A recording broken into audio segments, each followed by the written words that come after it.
اعوذ باللہ من الشیطان الرجیم بسم اللہ الرحمن الرحیم واتقوا یوما لا تجزی نفس عن نفس شیئا ولا يقبل منها شفاعة ولا يؤخذ منها عدل ولا هم ينصرون۔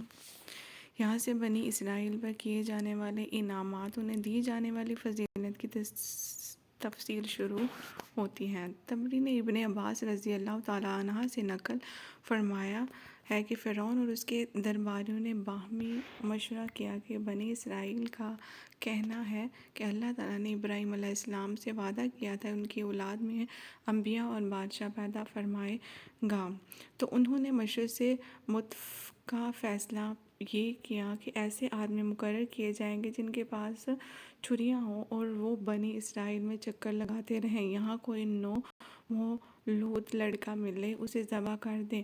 انہوں نے ایسا ہی کیا۔ پھر جب دیکھا کہ بنی اسرائیل نے بڑی عمر کے لوگ تو طبعی موت سے مر رہے ہیں، بچے ذبح ہو رہے ہیں، تو انہوں نے کہا اسی طرح تو ان بنی اسرائیل کو فنا کر دوں گا، دیں گے، پھر جو خدمت اور مشقت تمہاری جگہ وہ کرتے ہیں وہ تمہیں خود کرنا پڑے گی، اس لیے ایک سال ان کے بچے ذبح کرو اور ایک سال انہیں رہنے دو۔ چنانچہ موسیٰ علیہ السلام کی والدہ ہارون علیہ السلام کے ساتھ اس سال حاملہ ہوئی جس میں لڑکے ذبح نہیں کیے جاتے تھے، اس لیے انہوں نے انہیں بلا خوف جنم دیا، اور آئندہ سال ہوا تو موسیٰ علیہ السلام کے ساتھ امید سے ہوئے۔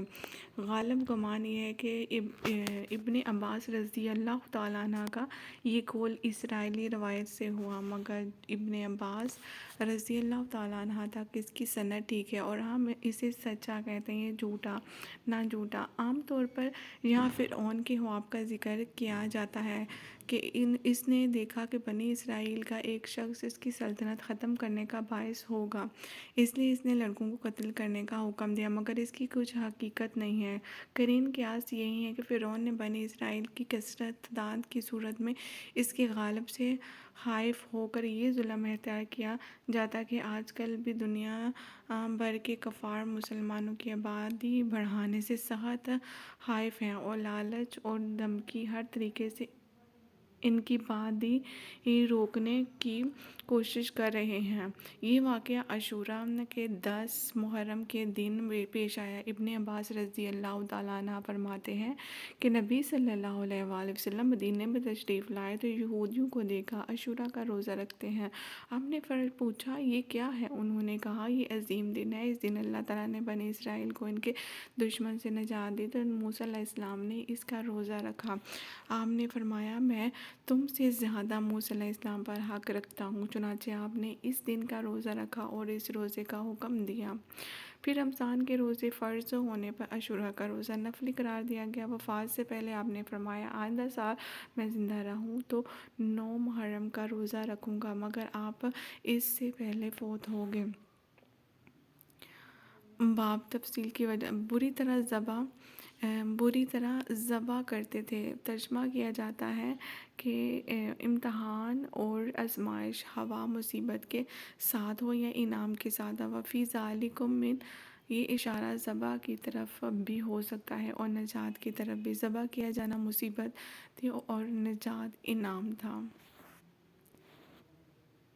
وَإِذَا نَجَّيْنَاكُم مِّنْ آلِ فِرْعَوْنَ يَسُومُونَكُمْ سُوءَ الْعَذَابِ يُذَبِّحُونَ أَبْنَاءَكُمْ وَيَسْتَحْيُونَ نِسَاءَكُمْ وَفِي ذَلِكُمْ بَلَاءٌ مِّن رَّبِّكُمْ عَظِيمٌ۔ وَإِذَا فَرَقْنَا بِكُمُ الْبَحْرَ فَأَنجَيْنَاكُمْ وَأَغْرَقْنَا آلَ فِرْعَوْنَ وَأَنتُمْ تَنظُرُونَ۔ فرعون سے نجات پانے کے بعد جب بنی اسرائیل صحرائے سینا میں پہنچے تو ان کے پاس کوئی کتاب نہ تھی۔ اس وقت تک وہ موسیٰ علیہ السلام کی اس وحی پر عمل کرتے آ رہے تھے جو توریت سے پہلے موسیٰ علیہ السلام پر اتری تھی۔ گویا حدیث پر عمل تھا کہ اب اللہ تعالیٰ نے موسیٰ علیہ السلام کو 40 دن رات کے لیے طور پر بلایا ہے تاکہ انہیں توریت عطا فرمائی جائے، لیکن ان کے جانے کے بعد بنی اسرائیل نے ایک بچڑا بنا کر اس کی پوجا شروع کر دی۔ اس بنا پر یہاں ان کو ظالم قرار دیا گیا ہے کہ وہ صریح طور پر شرک کے مرتکب ہوئے تھے، اور شرک سے بڑھ کر اور کون سا ظلم ہو سکتا ہے۔ بچڑے کے واقعے کی تفصیل دیکھنے کے لیے سورۃ طاق 87 to 97۔ صدق اللہ العلی العظیم۔ جزاک اللہ۔